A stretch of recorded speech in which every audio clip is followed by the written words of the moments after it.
और जो कंप्लायंस और होती है वो की गई, जमानत वगैरह की जो कंप्लायंस थी वो की गई है। लेकिन चूंकि इरफान महाराजगंज से नहीं आए थे और वीडियो के ऊपर फैसला नहीं सुनाना चाहते थे, इसलिए उसमें तारीख दे दिया और 19 तारीख दी है।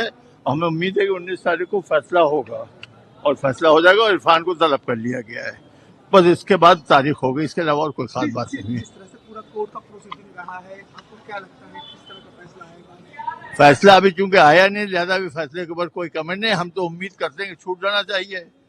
हमने लड़ा है और न्याय होगा और मुकदमा उम्मीद ये कर रहे हैं कि छूट जाना चाहिए। जिस तरह पुलिस ने चार्जशीट जो फाइल की थी, जो CDR की बात चल रही थी, तो आपको लगता है कि जो साक्ष्य अभी तक पुलिस ने जो कोर्ट अभी तक जो साक्ष्य आई हैं उससे ये साबित हो रहा है और जो बताई गई बातें कि जो यहाँ पे आग लगी है वो नज़ीर फातिमा का है ही नहीं, जगह नहीं है।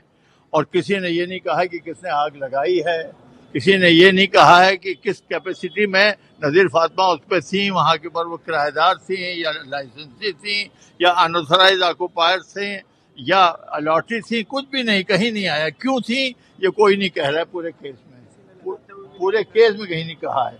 और साबित ये हुआ है कि नज़ीर फातिमा जो कह रही हैं वो अशरफाबाद में रहती थी, कोई कागज उन्होंने ये साबित नहीं किया है कि यहाँ का मौके का है, जिससे कि साबित हो सके कि उनकी रिहाइश इस जगह पे थी। लेकिन सबसे बड़ी बात यह है कि जिस जगह पे आग लगाया जाना कहा जा रहा है वो रिजवान की प्रॉपर्टी है, वो रिजवान का घर है, वो रिजवान का मैदान है और रिजवान के मकान से मिला हुआ है जिसमें वो लोग रह रहे हैं। क्या कभी सुना होगा तुम लोगों ने कि कोई आदमी अपने मकान के बगल में आग लगा देगा? मकान के बगल से मिले हुई जगह पे कोई आग नहीं लगाता है। कभी भी लूटपाट तो हो सकती है। तो रिजवान का मकान उस प्लॉट से मिला हुआ है जिसमें आग लगाना कहा जा रहा है और वो उसकी ओनरशिप जो है वो रिजवान के नाम है और सारी रजिस्ट्रियों में लिखा हुआ है कि वहाँ पे कोई कंस्ट्रक्शन नहीं है। और जब कोई कंस्ट्रक्शन नहीं पाया गया तो प्रोसिक्यूशन ने कोशिश करके ये कर दिया, ये झोपड़ी यहाँ बनी हुई थी। लेकिन झोपड़ी बनी थी तो झोपड़ी में वो पोजीशन था। देखो सबसे बड़ी बात ये होगी जिसके घर में आग लगाई, पहले ये तो साबित हो कि उसमें रहता था, ये नहीं साबित हुआ है। मैं समझता हूँ कभी इंतजार करो फैसले का, अच्छा ही फैसला आएगा।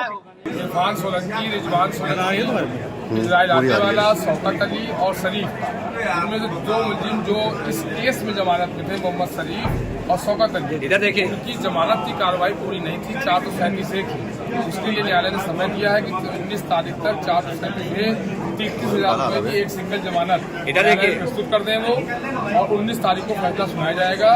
इरफान सोलंकी को महाराजगंज जेल से तलब कर लिया गया 19 तारीख को।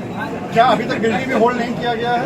नहीं, अभी गिल्टी होल्ड नहीं किया गया है क्योंकि जब 437 की सुनवाई हो जाएगी, सारे अभियुक्तों का आ जाएगा, तब उसके बाद ही उसको सुनवाई होगी। 437 में क्या करना पड़ता है? जमानतें देनी पड़ेगी, सिंगल जमानत की कर देंगे। किस किस की है? शौकत अली और मोहम्मद शरीफ।